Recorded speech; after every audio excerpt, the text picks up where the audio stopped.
At long last, the World Cup seems to finally be upon us, and as we count down the days, there's a ton of speculation about whose names will be on the roster, how the team will actually line up. To unpack all this, I'm bringing on a man who's had a lot of job titles within American soccer. I think lately he's caught a lot of fame as being one of the laminated bunch. One of the ones that I guess inspired Austin FC to go to the semifinals.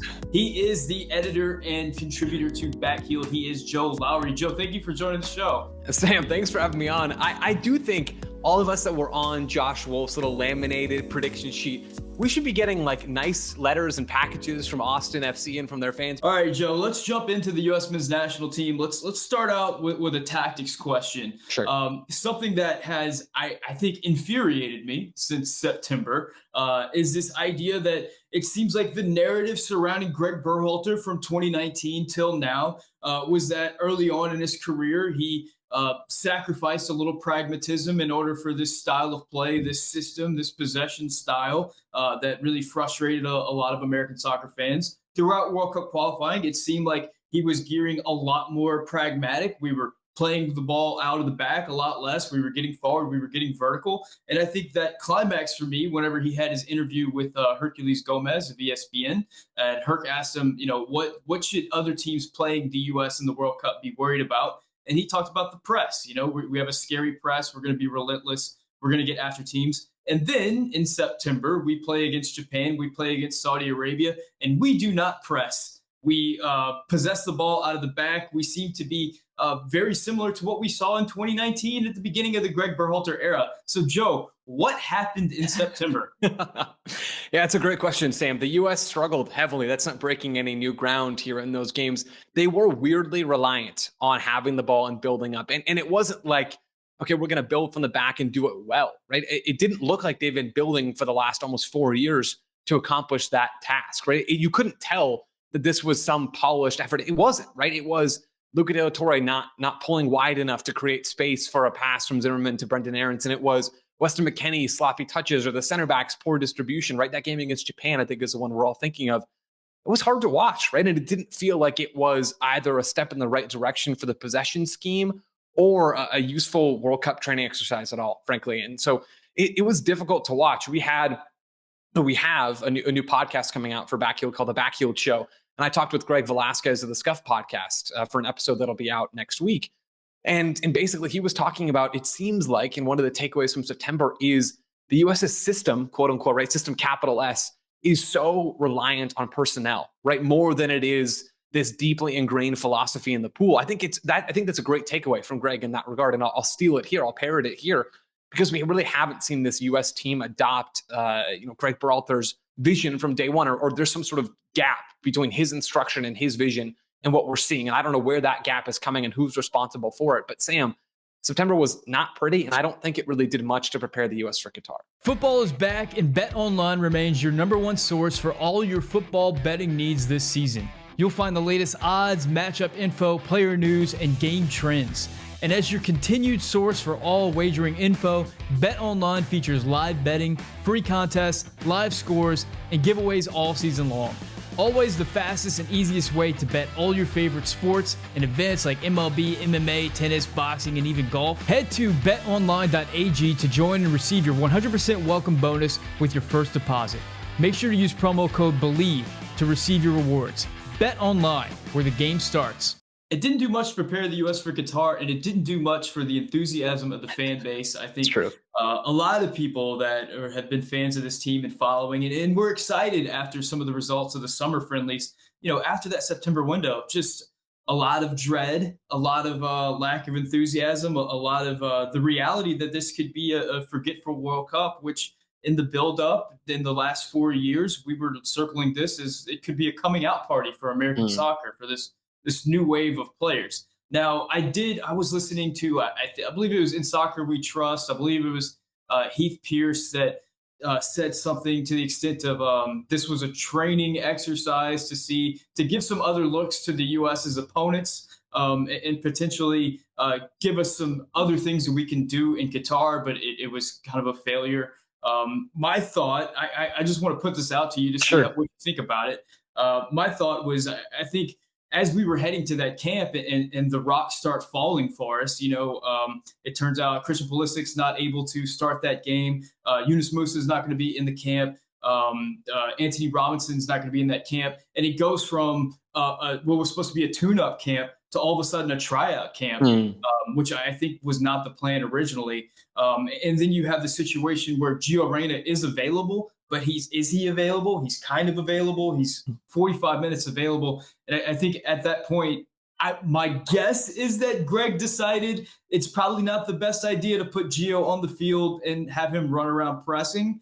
And instead, it would be better just to get as much as you can with Gio on the field with those other guys. I don't know. Am I reaching? What are your thoughts? I don't think you're reaching as far as Gio Reyna goes, right? I'm even skeptical about him starting any of the games in the group stage at the World Cup. I know he's healthy right now as we record. Maybe that's changed in 2 minutes from now, an hour from now, whatever. I think he's probably coming off the bench, certainly for the Wales game. Maybe that changes and you get 60 minutes out of him against England. I don't know what that's going to look like. But yeah, I do have some sympathy for Gregg Berhalter and for this U.S. team back in September, right? Not enough sympathy that overcomes how bad the performances were, right? They should have been able to do something more against Japan, who weren't playing their A team. The U.S. weren't playing their best team either because they didn't have it. And against Saudi Arabia, it wasn't good enough. And that is the end all be all. But I do have some sympathy for Gregg Berhalter. It was not, I'm sure, the camp he was hoping for, right? It was not the opportunity to carry some things over from June, right? Where we saw some different tactics. We saw Yunus Musa dropping deeper. And I love that look. I think that could be a game-changing look for the U.S. in Qatar, because I think Yunus Musa is a game-changing kind of player. You don't have Musa, you don't have Weah, you don't have Robinson. I mean, it's difficult, right? I have sympathy for that. But man, it is tough for me to draw many meaningful conclusions from that window, at least on the positive side. On the negative side, there should be frustration about what we're seeing on the field. There should be frustration about, how is this team actually trying to play? And it seems like, and the more I think about it, that Berhalter's probably just going to go more pragmatic in the World Cup. Well, then what was the point of doing all this along the way if in games of the U.S. actually does have to try to possess, they can't do it effectively? So I still struggle with all of those things. I still get frustrated by all of those things. But the injuries did add sort of a strange twist to that last camp. Yeah, you mentioned Yunus Musa, and I know coming into that window, Gregg did mention like experimenting with the double pivot and kind of trying some things out in the midfield, and then all of a sudden Musa goes down, and all that's out the window. Yeah, on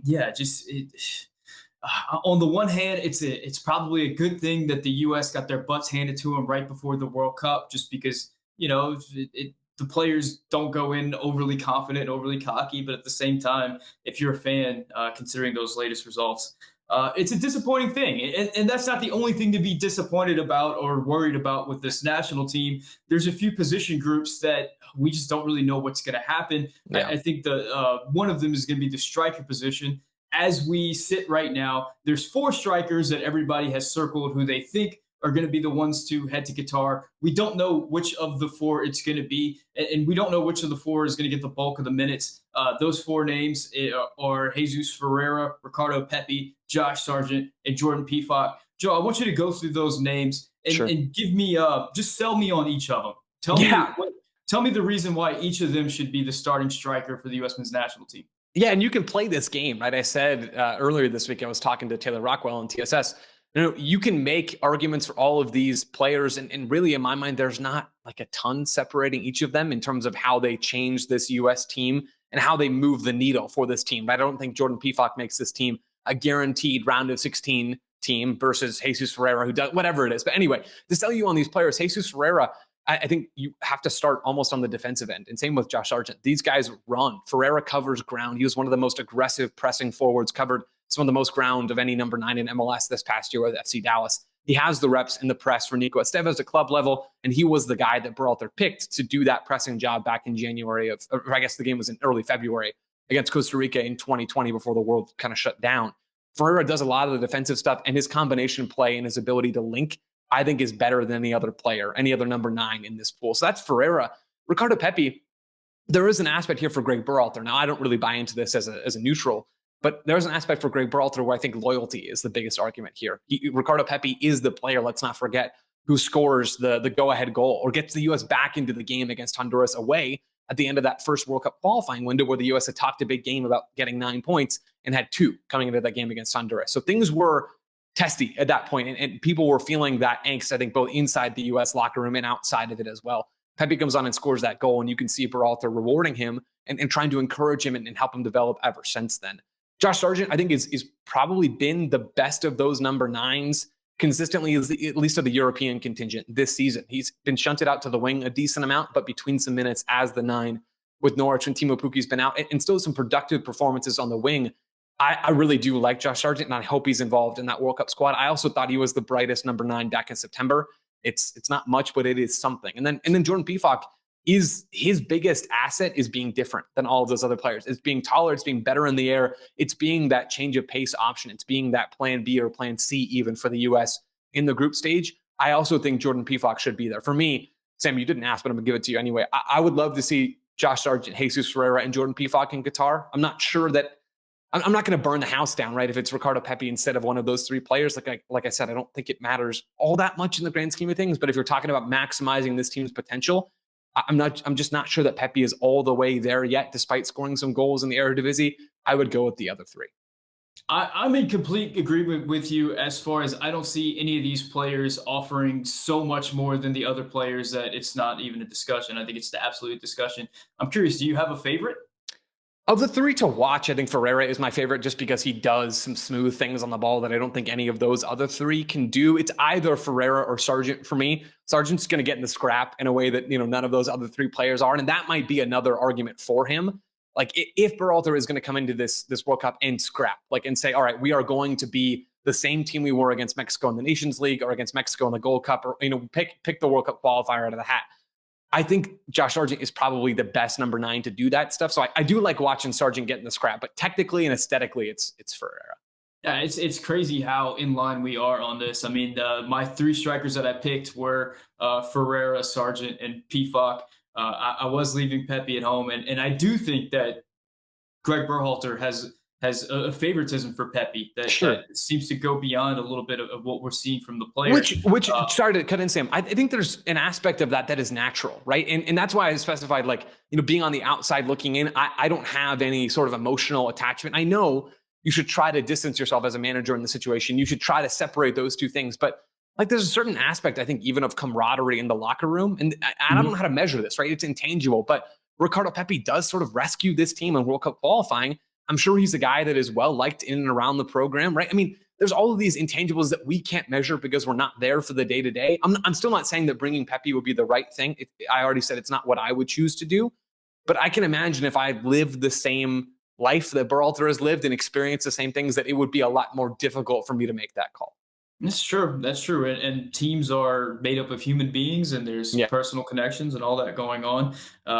This isn't a hill that I'm choosing to die on. I'm comfortable with any of these guys. I just hope one of them puts it in the back of the net. Let's move on to a position group that I think was the strength of this team coming in, but at this point, I'm just not sure about right now. It's the midfield. I mean, it sounds like the MMA midfield is a thing that everybody's comfortable with, but beyond that is the real question mark. Yeah. I mean, Luca de la Torre arrived at Celta Vigo this season, and the big hope was that he was going to have a nice run of games and be another option for that midfield should Yunus Musa or Weston McKennie or whatever happens.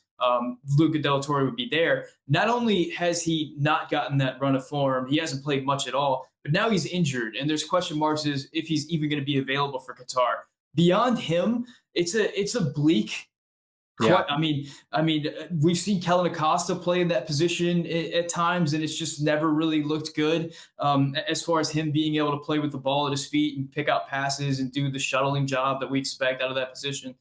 We've seen Brendan Aronson play there with mixed results. Yeah. There's rumors, or everybody speculates about Gio Reyna potentially playing there. What do you make of this midfield position group? Yeah, it's tough right now, and it puts a little extra spotlight on Gregg Berhalter's decision not to bring either Eric Williamson or Georgi Mihailovic to the domestic camp that took place or is still taking place. I don't know what the timing was, but neither of those 2 players were on the roster. Now Georgie's over in the Netherlands and basically looks like he's out of contention for this World Cup. Don't know that for sure, but it's tough. There's not a lot of depth here. I think we're looking at players like Christian Roldan. We're looking at players like Kellen Acosta and Brendan Aronson, I think are the 3 that sort of come to mind for me as far as depth in that number 8 spot. I would be surprised, given Luca de la Torre's injury timeline, which I think would put him back based off the 3 weeks that Celta Vigo announced. on November 18th, but how much is he going to have trained? He's not going to have played, certainly. What is that going to look like? We don't know. Both that November 18th day is after both of the US's World Cup roster releases. So one is on the 9th. And that's sort of the informal one. It's not finalized. And the official date that everyone has to have their rosters locked in is November 14th. Are you going to risk taking De La Torre when he might have a setback? I mean, there's so many challenges here. I think this means we are certainly going to see Cal Acosta get some minutes as a number 8 in maybe even a game like, or maybe England, but that's only if maybe McKennie and Musa aren't ready to go. I don't know what that's going to look like. McKennie also dealing with a little bit of an injury right now, but it doesn't look as severe as De La Torre. I do think we'll probably also see Aronson a little bit deeper, maybe in the first game of the group stage or the last game, either Wales or Iran, when you're not quite as concerned about their top talent, although there is still plenty of it for those teams. Maybe you try to stack the attack a bit more and you go with a look that's somewhat closer to what we saw the U.S. run out against Morocco, where it was Musa and Adams and Aronson pressing as a midfield 3, and then Aronson would shift higher into the right half space and it would transition into more of a 3-2-5 in possession. Then the question is, well, who's the third center back? And there's complications here, but these are the things you have to deal with when you're dealing with a bunch of injured players 3 weeks before the World Cup starts. Speaking of bringing potential injured players to the World Cup and dealing with holes in the lineup, let's move on to the center back position, where, oh boy, it's been a struggle for a long time now. Chris Richards was the player that I think everybody had circled as this guy who was going to come in and add solidity to the lineup. He was going to be that player who could allow the team to press. He had the athleticism to cover. He could win balls at midfield, but he could also, he was the best of all worlds. He gets the move to City or to Palace, and he just hasn't gotten much playing time at all. He's been injured. The reports now are that he might not be in training by the time Gregg has to select the roster. So at this point, we're looking at the potential center back options. And, we just played a game where I got you to name all the reasons why each striker should play. It seems like you could do the opposite with center back. Yeah. It's way easier to say, this is the reason why this guy shouldn't be the center back. This is the reason why this guy shouldn't be the center back. Thoughts on the center back position? And I'm going to press you. I want to name the 4 guys who Gregg's going to call to be the center backs in Qatar. So I think the guys who Gregg is going to call are Walker Zimmerman and Aaron Long, certainly. I would be shocked if he doesn't call those 2 players up. I would say Chris Richards, if he can get back in training. I don't even think he has to have fully played. I think Berhalter knows that Chris Richards is a good player, and I think he sees how shallow his pool is right now. CCV also dealing with a little bit of a knock for Celtic right now. I think if you choose between those 2 injured players, you're banking on Chris Richards over Cameron Carter-Vickers. And I'm going to toss Tim Ream into the mix as well.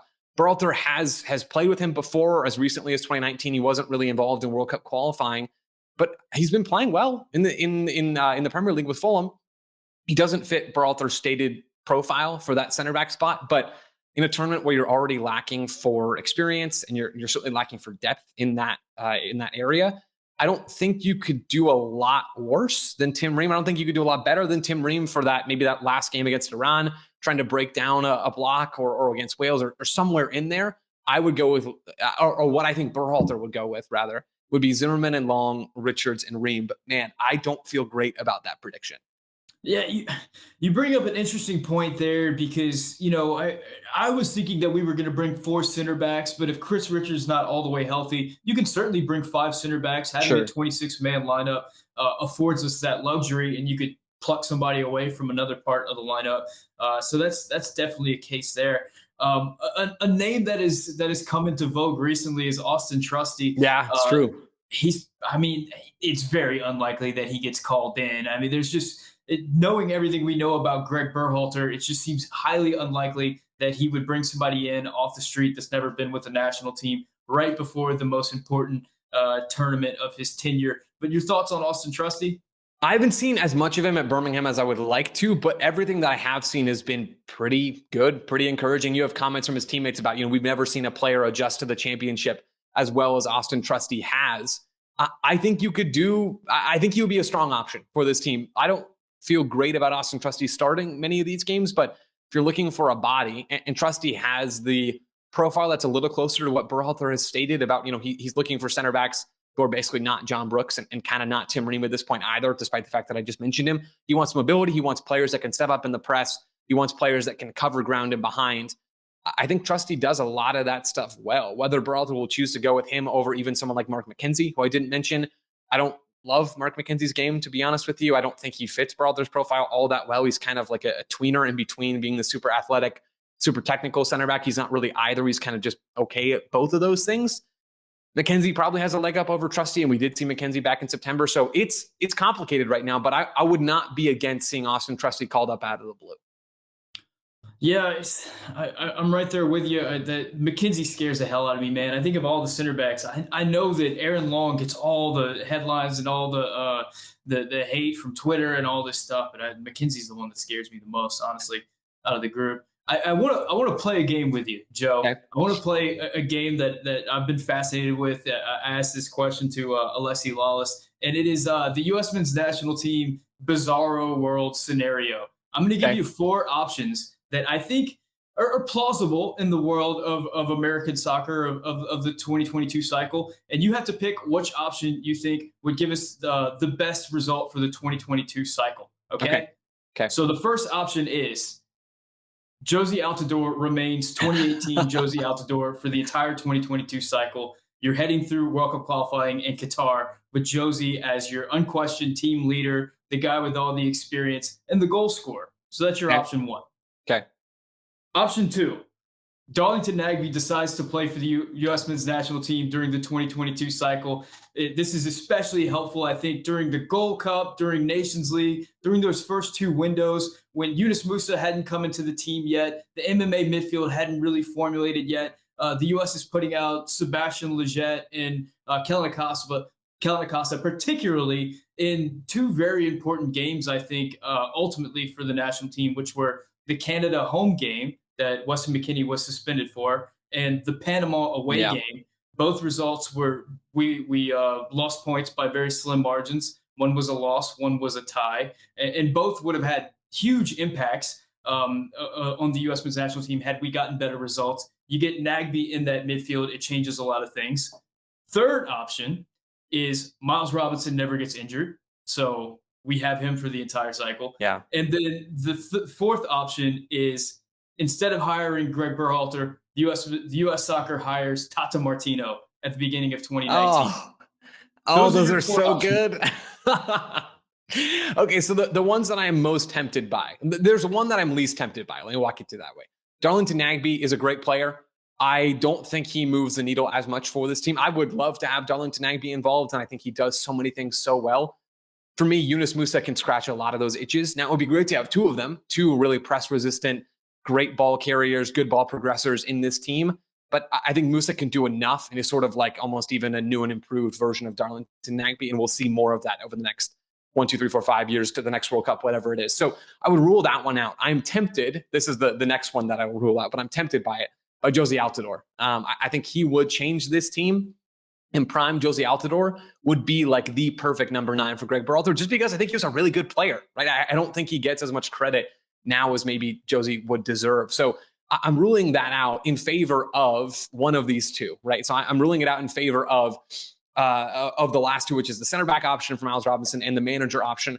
I'm going to, I don't know, Sam. I'm going to rule out the Tata Martino one and go for a player, because I think we at times overrate the impact that managers have on games. And I do think Tata Martino is a really good coach. And I was one of the people saying, after both of the finals that the U.S. beat Mexico in, Mexico was kind of good in both of those games, at least in certain aspects. They played the U.S. off the field for stretches, much less so in World Cup qualifying. But in those 2 finals back in the summer of 2021, I thought Tata Martino's Mexico team looked really good. So I do think Tata Martino is a good coach, but I want to go with a tangible on-field change, and that is Miles Robinson. We've got an article coming out for Backheeled at some point over the next couple of weeks leading up to the World Cup, which is basically the numbers guide, the stats guide to winning the World Cup. And you go back through and look at previous editions of the tournament, and consistently teams that have strong defenses that are in like the top 5 of the tournament in goals allowed. So they're allowing some of the fewest goals in the competition do better and advance to further stages than the teams that are in the top 5 for goals scored. And that's why I end up going with Miles Robinson, because I think he's a difference maker at center back for this team. I think we all feel so much better about this group with Miles Robinson and Walker Zimmerman, or Miles Robinson and whoever coming into Qatar, than we do with the picture right now. You add an extra body into the back line. You add one of the best center backs in the U.S. pool back into this team, someone who can do what Berhalter wants to do, and you feel safer about this group I think the defense improves that much more, and the US's odds of advancing at the World Cup grow that much more as well.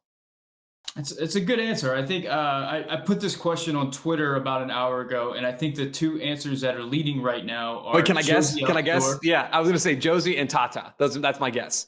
It's actually Josie and Miles Robinson. Nice. Okay. All right. Tata's not leading. I think people are.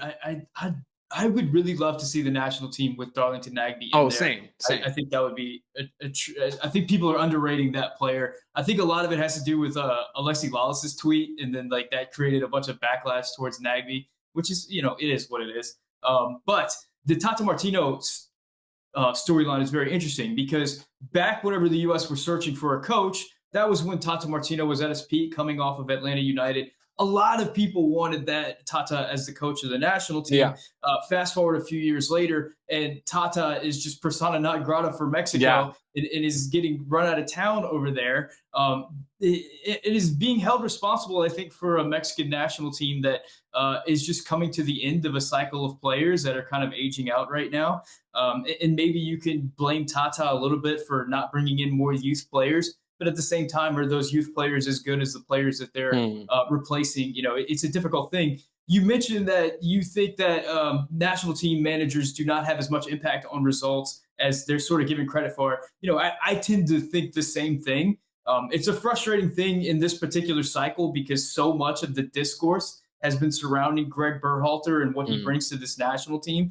And if you suggest that there might be other reasons otherwise for some of the things going on, for the national team, like you're labeled as an apologist or whatever. And it's like, it's not really the case. I just don't think the manager has as much impact on the results as you guys are making it out to be. What do you think the role of the manager is, especially at the international level?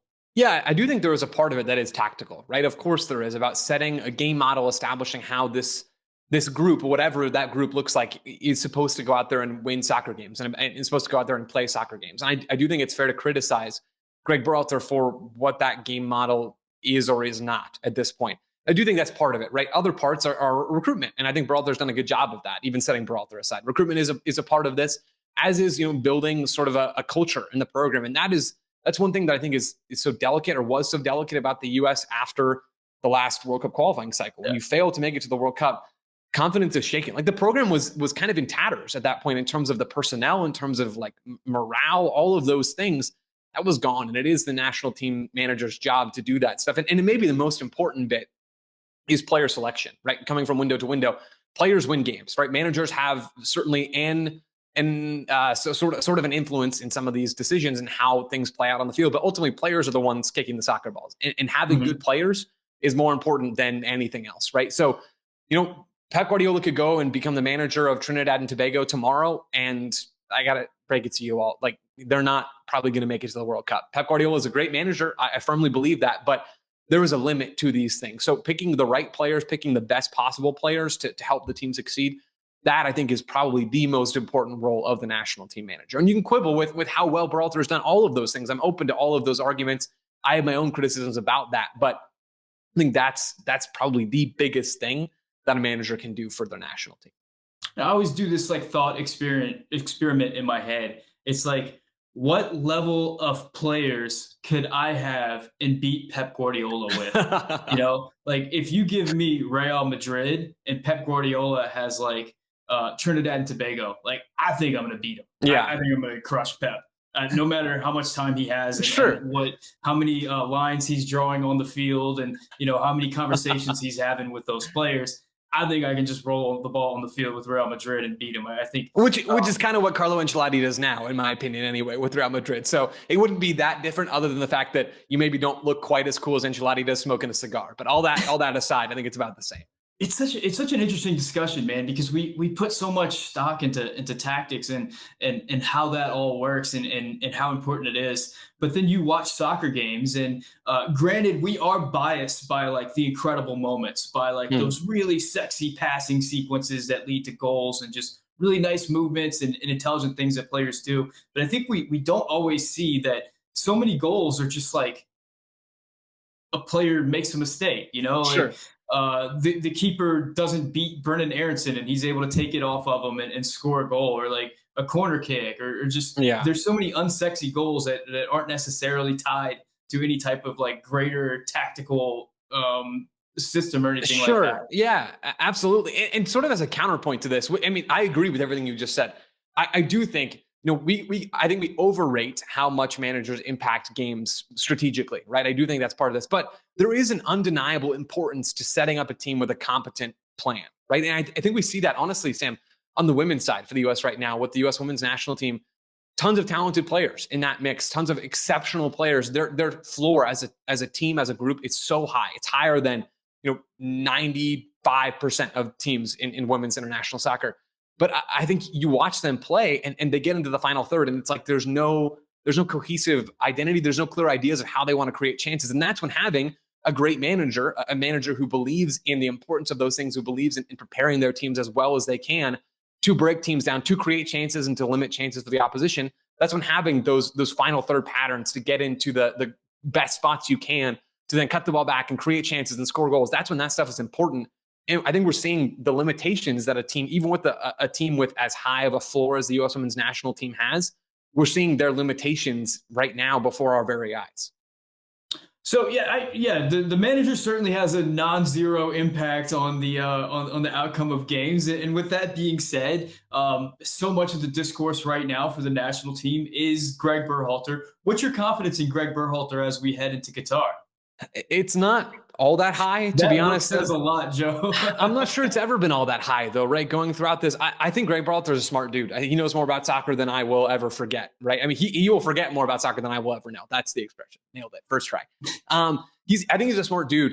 I don't have a ton of confidence in this team and in him, really, either. I don't know how this team's going to play for sure. I don't feel confident that the team really understands and is all on the same page.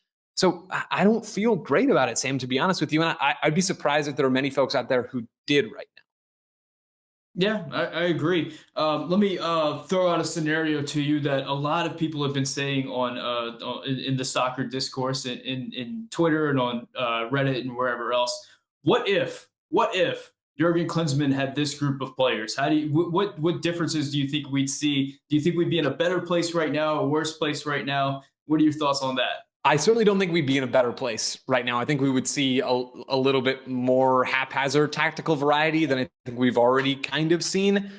In my impression of Klinsmann's time in charge, and this was sort of before my main time covering the national team, so I'm not the best person on this, but my impression is that there was a lot of helter-skelter decisions that were made and sort of rugs being pulled out from under players and on the strategy side as well. So I don't think the U.S. looks dramatically better. The biggest thing, or certainly looks all that much better at all. I think the biggest thing for this U.S. team, and maybe the reason why my confidence has most been shaken in this team, relates to conversations we've already had, Sam. It's about the injuries, right? I think as young and as talented as this team is, and as good as I think they can become 2, 3, 4 years from now, as we head into 2026, which I think could be a really good chance for this team to show who they are when they're in their primes. I don't think there's a lot of depth right now in this team. We've already talked about it. Center back, question mark. At goalkeeper, Matt Turner's been dealing with a groin injury. If he's not ready to go, I'm not really confident in any of the other options. I'm certainly not confident in Zach Steffen to do that job. You look at the number 9 spot, and we're talking about, splitting hairs between maybe slightly average contributors. You look at the wing, and I do think there is depth there, but that's kind of it, right? Maybe the wing and right back are the 2 spots that I kind of feel okay about. That's my biggest concern for this team headed into the World Cup. It's not really Gregg Berhalter. It's not really, how good and how talented some of these young players are. It's, are they ready now? And are they even going to be on the field right now? That's the stuff that I think limits your ceiling as a national team program. The U.S. has a high ceiling, and they will reach that ceiling, or at least get closer to it over the next few years. But I'm concerned about them getting up close to that range in this particular tournament. Yeah, it's not just the injuries, but it's what version of these players are we going to get, man? I mean, we see, it feels like watching Christian Pulisic, like there's a big range of how the quality Christian Pulisic has game to game. There's some games where he looks like the best attacking player on the field for Chelsea, and other games where you kind of understand why he's not in that starting rotation.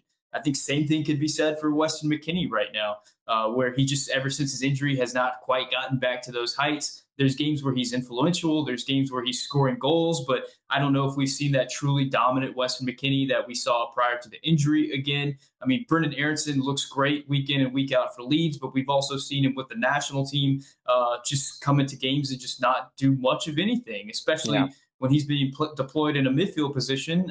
It seems to be getting pushed around a whole lot. There's a lot of question marks about even the stars on this team, what we're going to get. We already mentioned Gio Reyna, who's a player who I think could add a tremendous amount to this group. But there's questions about how healthy he's going to be and how available he's going to be. So, yeah, I totally agree that there's just a lot to worry about right now. Yeah, there is a lot to worry about. There is also like a lot of things to be excited about, right? I think as many, for every downside I just said, there is something to latch onto, to be encouraged by. This is our first chance to see these young players on the world stage. And it's cool, right? To see Christian Pulisic, who is this incredibly, undeniably talented player, go out there and try to show it, right? Show it against England, especially. Like that game in particular could be so it could form our opinions of this team and could really shape how they're viewed, not just here in the US, but around the world as well. So I think at the moment, my worry does sort of outweigh my excitement and my positivity. But like, man, as young and talented as this team is, and as sort of off and on as they can be, that's a negative, but it also could turn out to be just this crazy fun ride as well during the group stage. It's interesting whenever we think about, I just talked about Jurgen Klinsmann, but thinking back into that 2014 World Cup, what we were heading into there, like right before the World Cup, Klinsmann cuts Landon Donovan, which is just the biggest story ever in American soccer, and all the things that did to the team. You have rumors that there's dissension within the locker room and different groups emerging heading into that World Cup. I mean, one of the big storylines was Michael Bradley and Jermaine Jones and how they played together, and was that ever going to be unlocked, and we were ever going to see the best out of those two players. And then right at the beginning of the first game, Josie Altidore, the star striker, goes down, and we didn't really have backup options for that particular position. So all of a sudden, Clint Dempsey has to be the striker for the national team. And somehow, some way, they get out of the group, and they come within a goal of or like within a moment of beating Belgium and going on to the quarterfinals. And it's just a testament to this tournament's a special thing, and just anything can happen once you get there. 100%. And that's what Berhalter has talked about. And I think this is a wise thing.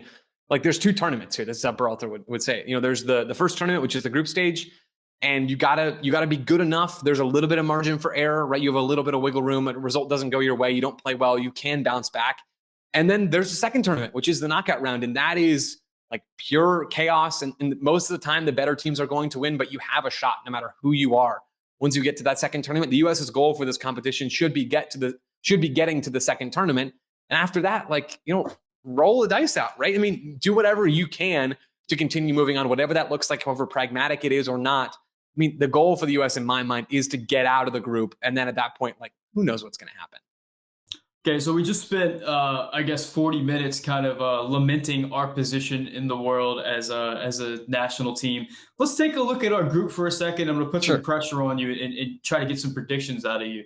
We start off against Wales, and this is a Wales team that they have a standout player in Gareth Bale, who just hasn't played much soccer in the last few years, honestly.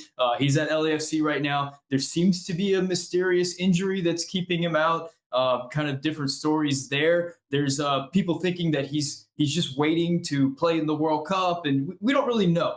But what we do know is that beyond Gareth Bale, Aaron Ramsey was one of their star players for a long time. He's kind of fallen off a lot. He's not getting a ton of minutes in France right now. And then beyond those two players, it's a very young Wales squad, or it's a young Wales squad that maybe doesn't have the star power that they did 4 years ago, that are kind of in a rebuilding mode. Then we go to an England team that has just traditionally always underperformed at the international stage. They come in as one of the favorites for the tournament, but there's a lot of question marks regarding, which of their stars is going to play, or are they going to be able to get through the group and finally show what they can do. And, there's just always a circus around England. And then we get to Iran, which is a team that admittedly is top heavy. They have very good striker, two very good strikers. One may not be available. Sure. We're not sure on that.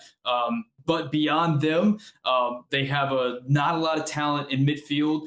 Their defenders seemingly are pretty good, but they're defenders that don't really get tested in Europe much. I mean, these are guys that play for various leagues in the Middle East. Yeah. So, take that for what you will.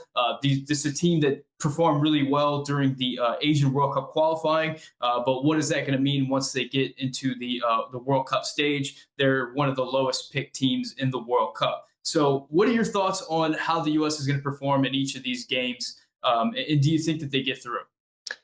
Whether they get through or not, I truly don't know. I think they absolutely have the ability to do so. It wouldn't surprise me if they do. It wouldn't surprise me if they don't. Frankly, I think this is one of the most well-balanced groups between the second, third, and fourth teams in these groups. So the U.S. is a pot 2 team. They end up with Iran and Wales as the pot 3 and pot 4 teams. All of those teams have quality, and I think it's going to be tricky. But to go through game by game, the Wales match feels like a great time for me to pick up 3 points, right? That feels like a time you want to go out and set the tone. Wales is going to be a little bit more reactive. If you can try to take away Gareth Bale somewhat on the break, and that's going to be a tough game for Walker Zimmerman in particular, and maybe whoever else is surrounding him in that back line. But I think you go out and really try to push for 3 points in that opening game. If you don't get it, then you can have 2 more chances to really try to pick up at least 4 points, right? Maybe you go for, and this brings us to England.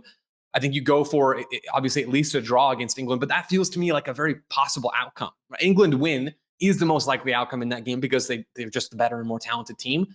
But under Gareth Southgate, they're not like this free-flowing, attacking, super good at creating chances kind of team. They don't do that stuff. They play within themselves. I think at times they look like less than the sum of their parts, which sort of sounds familiar about the U.S. men's national team.